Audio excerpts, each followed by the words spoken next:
uitate, goală sunt pe jumătate, ca o sticlă arsă în al setei foc.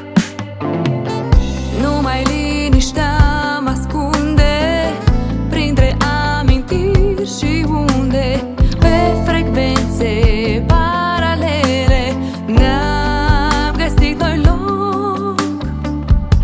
Și dacă lumea mea nu va mai fi ca-n visuri, eu am să plec, căci prin nimicuri nu mai vreau să fiu. Și dacă aș alege acum care aș putea să fiu din anotimpuri,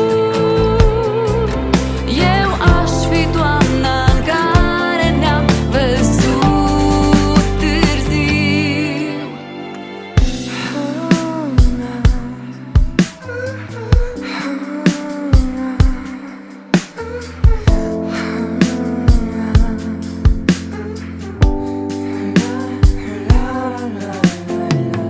Pe ferestrele pictate, genele se culcă moarte, strada e scăldată-n ploi de noi acum.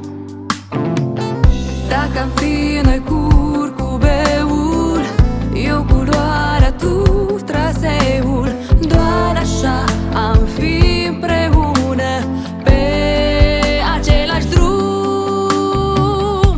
Și dacă lumea mea nu va mai fi ca-n visuri, eu am să plec, căci prin nimicuri nu mai vreau să fiu.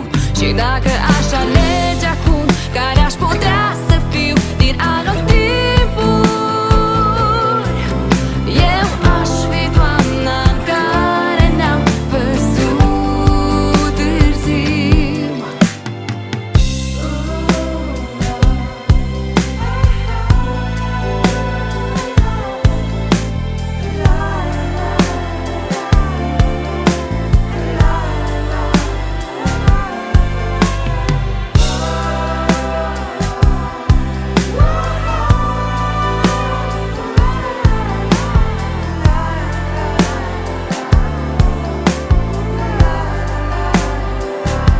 Și dacă lumea mea nu va mai fi ca-n visuri, eu am să plec, căci prin nimicuri nu mai vreau să fiu.